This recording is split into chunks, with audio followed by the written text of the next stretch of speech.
Hello दोस्तों, welcome back to the channel. तो दोस्तों, आज दिन हो चला है शनिवार का और तारीख है 16 अगस्त। तो चलिए शुरू करते हैं आज की खबरें फटाफट। आज है कृष्ण जन्माष्टमी की आप सभी को बहुत बहुत ढेरों शुभकामनाएं। और इस बार जन्माष्टमी पर लड्डू गोपाल की पूजा का शुभ मुहूर्त 16 अगस्त रात 12:04 से 12:47 तक रहेगा। यानी भक्तों को पूजा के लिए कुल 45 मिनट का समय मिलेगा दोस्तों। बढ़ते हैं अगली खबर की ओर। अमेरिकी राष्ट्रपति ट्रंप और रूसी राष्ट्रपति पुतिन की एंकोरेज में मुलाकात हुई।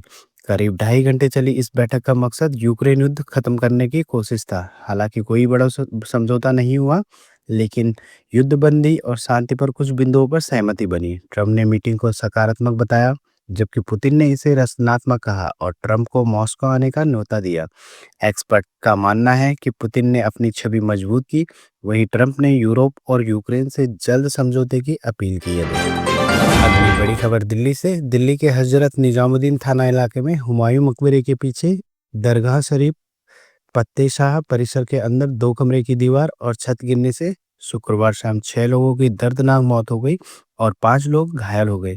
मौके पर रेस्क्यू करके 11 लोगों को निकाला गया, जिनमें से 9 लोगों को एम्स ट्रामा सेंटर में भर्ती कराया गया। अगली खबर की तरफ बढ़ते हैं दोस्तों। तो 79वें स्वतंत्रता दिवस पर पीएम मोदी ने लगातार 12वीं बार लाल किले पर तिरंगा फहराया। उन्होंने 103 मिनट का भाषण दिया, जो अब तक का सबसे लंबा भाषण है।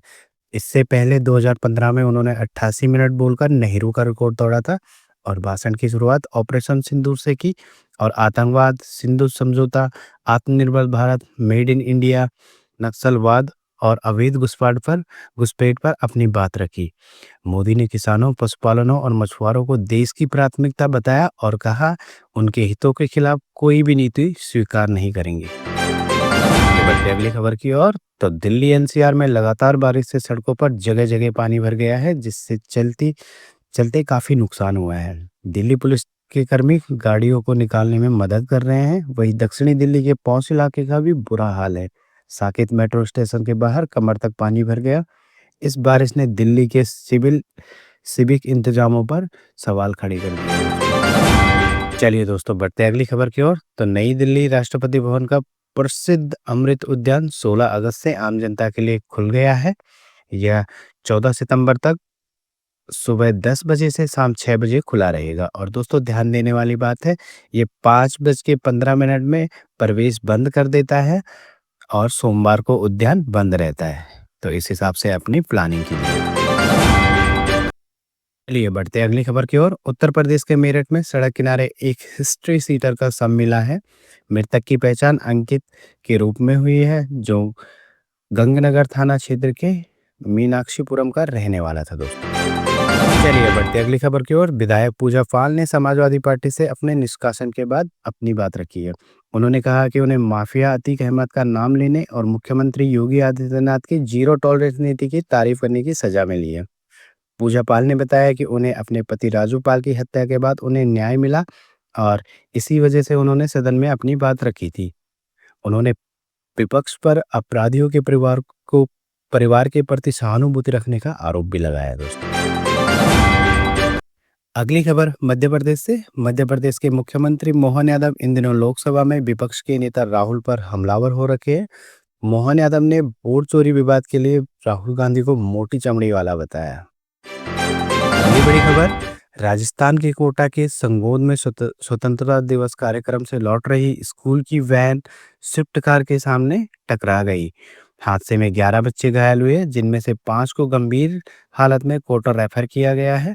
वैन पलटने के मौके पर अफरा तफरी मच गई। पुलिस ने कार और चालक को हिरासत में लेकर मामला दर्ज किया है।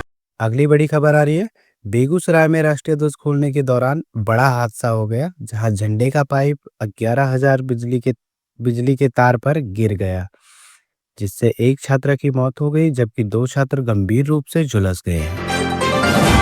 अगली खबर है दोस्तों। पटना के शास्त्री नगर इलाके में एक खड़ी गाड़ी में से 2 बच्चों के शव बरामद किए गए। इन बच्चों की पहचान अभी तक नहीं हो पाई है। यह जानकारी मिल पाई है कि वे किस इलाके के थे। पुलिस लगातार इस मामले की जांच में जुटी है कि आखिर इन बच्चों की मौत कैसे हुई है। चलिए बढ़ते हैं अगली खबर की ओर। बिहार में विधानसभा से पहले नीतीश सरकार ने एक महत्वपूर्ण फैसला लिया है। जेपी आंदोलन में जेल जाने वाले आंदोलनकारियों की पेंशन राशि बढ़ा दी गई है। यह फैसला जेपी आंदोलन में जेल जाने वाले आंदोलनकारियों को लाभ पहुंचाएगा दोस्तों। चलिए बढ़ते हैं अगली खबर की ओर। अटारी वाघा बॉर्डर पर स्वतंत्रता दिवस का जश्न पूरे जोश के साथ मनाया गया। ऑपरेशन सिंदूर के बाद यह पहला स्वतंत्रता दिवस है जब अटारी बॉर्डर पर समारोह में कई बदलाव किए गए। अब गेट नहीं खुलते और न ही पाकिस्तान के रेंजरों के साथ हाथ मिलाया जाता है। भारत ने स्पष्ट कर दिया है कि आतंकवाद भेजोगे तो ना गेट खुलेंगे ना दोस्ती होगी।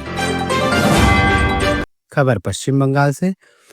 पद्मश्री और राष्ट्रपति सम्मानित तैराक बुल्ला चौधरी के कोलकाता स्थित घर में दूसरी बार चोरी हुई है दोस्तों।